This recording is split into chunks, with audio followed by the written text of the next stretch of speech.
Welcome to Vikram maths channel. आपलं approximation सुरू होतं 12वीचं. त्यातला पुढचा पार्ट आहे बघा, e⁻1.005. गिवन तुम्हाला व्हॅल्यू दिली आहे e इज इक्वल टू 2.7183. मग हे फंक्शन कोणतं आहे? फंक्शन आहे e⁻x. फंक्शन ऑफ x म्हणजे e⁻x. त्यामुळे function of a plus h काय होणार? e⁻a plus h. आता h किंमत इथं 1.005 मध्ये h किंमत जर आपण 1 घेतली, इथला h येतोय तुमचा 0.005. मग तुम्ही पहिल्यांदा फंक्शन ऑफ x ची किंमत काढून बघा. फंक्शन ऑफ x तुमचा e⁻x आहे. फंक्शन ऑफ a काय येणार? फंक्शन ऑफ a h किंमत घातली e च्या डोक्यावर 1, तर याची व्हॅल्यू तुम्हाला दिली आहे 2.7183.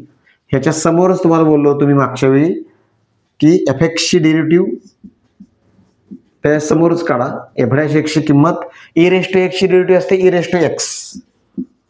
त्यामुळे f' ची व्हॅल्यू जर काढलं गेलो तर सेमच राहील e⁻1, म्हणजे परत ती येणार आहे 2.7183.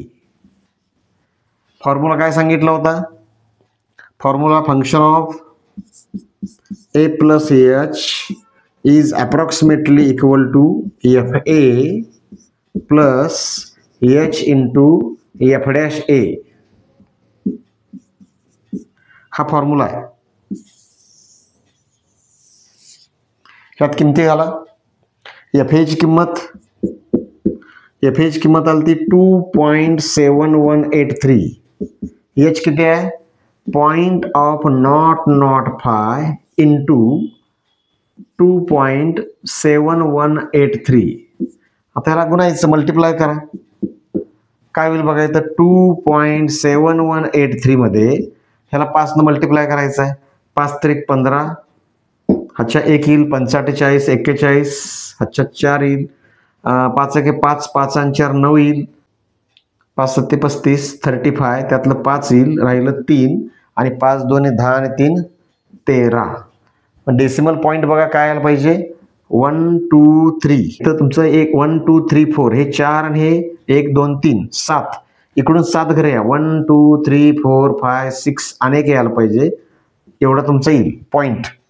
2.7183 मध्ये तुम्हाला एवढं मिळवायला पाहिजे. मग इथं बाजूला करतो मी रफ 2.7183 याच्यामध्ये 0.135.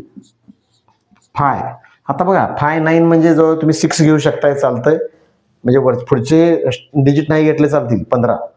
त्यामुळे तुम्ही त्या पुढचं जर घेतला 9 1 5 तर याची बेरीज करायची आपल्याला, ॲडिशन. त्यामुळे 5 आणि 3 8 होईल, 8 आणि 3 11ची घातच्याला 1 1 1 2 3. ह्याचं उत्तर ना 2.7318. 2.7318 असं उत्तर अप्रॉक्सिमेट व्हॅल्यू येईल. कशाची आली ही? e⁻1.005 ची आली. आता बघा इथं काही जण काय करतील, 9 आहे म्हणल्यावर हे 5चं 6 केलं तरी पण चालू शकतंय. असा काय याचा एवढा प्रॉब्लेम येत नाही मोठा. 5चं 6 पण केलं चालेल, असंच ठेवला तरी पण चालेल. ह्याचं उत्तर पुढचं 9 1 5 तुम्ही ॲडिशन घेतला आणि 9 1 5 लिहिला तरी पण चालेल. असा इतका काय फरक पडत नाही या गणितात. ह्यात बघा 2-3 गणित आहेत. परत 1.005चं आपण वेगळ्या पद्धतीने करायचं आहे, म्हणजे 0.995 हे पण करायचं आहे. बघा हा नेक्स्ट क्वेश्चन त्यात ॲडजस्ट केला आहे मी, e⁻.995. आता मगाच्या ह्या प्रॉब्लेममध्ये काय न्यूमरिक फरक पडलाय बघा. तो 1.005 होता, तोच होता. h किंमत आली 1. फक्त इथं 1 मधून जर 0.995 मायनस केलं तर हा मायनसमध्ये 0.005 येईल. त्यामुळं fx तोच राहील. e⁻1 ची किंमत 2.7183. इथं f' जर काढले आपण फंक्शन तेच राहणार आहे e⁻x, त्याची किंमत पण येईल 2.7183. फक्त इथं फरक काय पडणार आहे बघा, h तुमचा जो आहे तो मगाशी पॉझिटिव्ह होता, आता निगेटिव्ह आला आहे. त्यामुळे त्याचा प्रोडक्ट जर आपण केला दोघांचा गुणाकार तर तोच येईल, फक्त इथं प्लसची ऐवजी मायनस येणार आहे.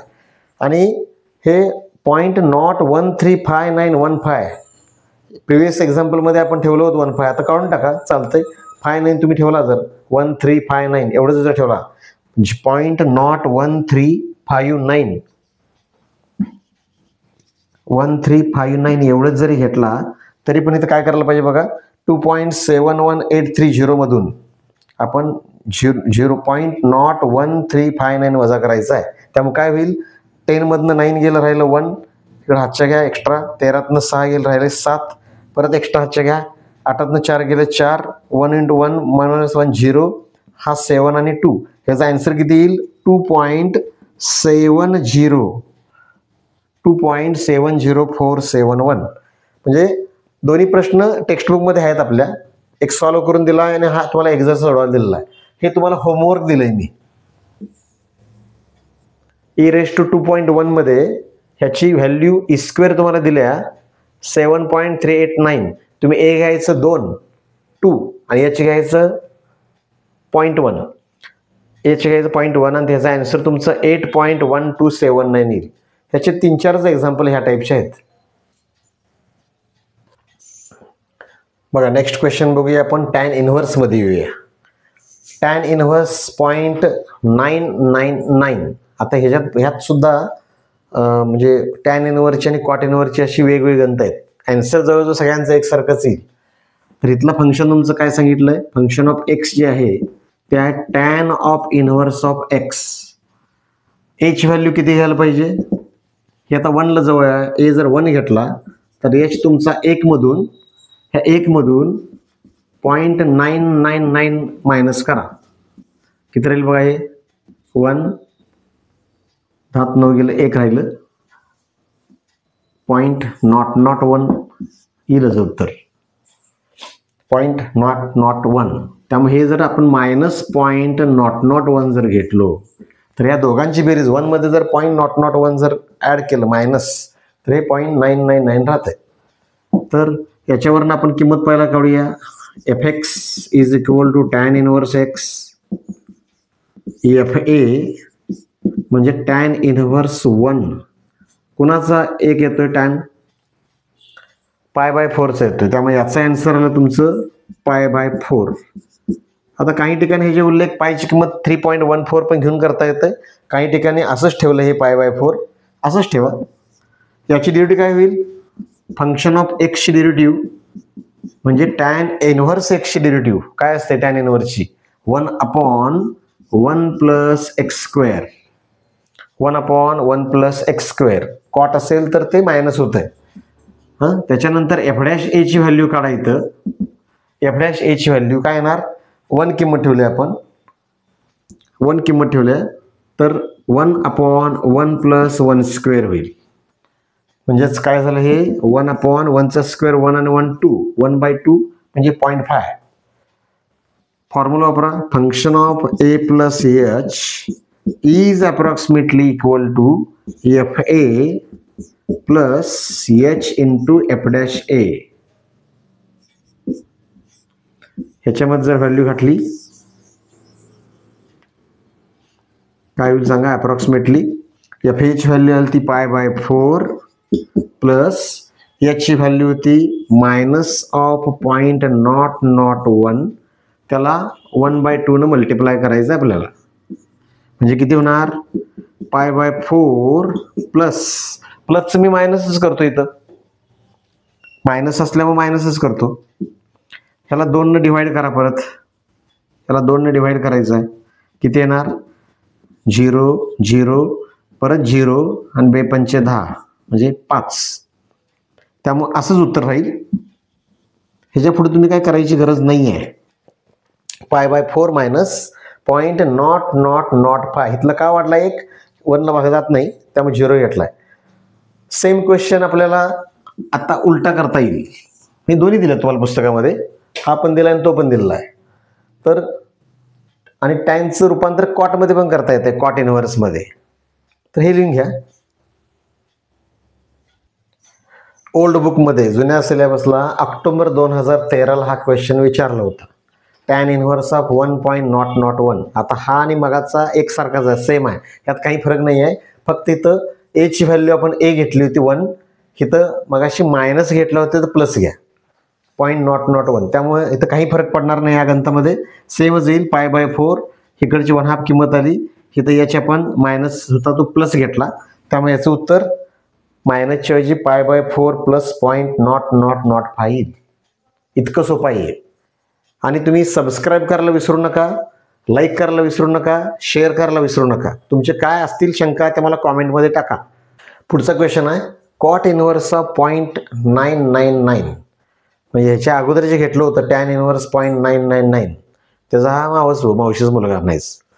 तर एकमधून आपण जर 0.999 घालवलं तर हे राहतंय 0.001. तर आपण त्याच्याऐवजी कॉट इनव्हर्स ऑफ एक्स, हिथला ए घेतला आपण 1, तर एच घेतला, ह्यातनं वजा केल्यानंतर हे मायनस यायला लागतंय कारण 1 आणि मायनसची बेरीज 0.001ची 0.999 येईल.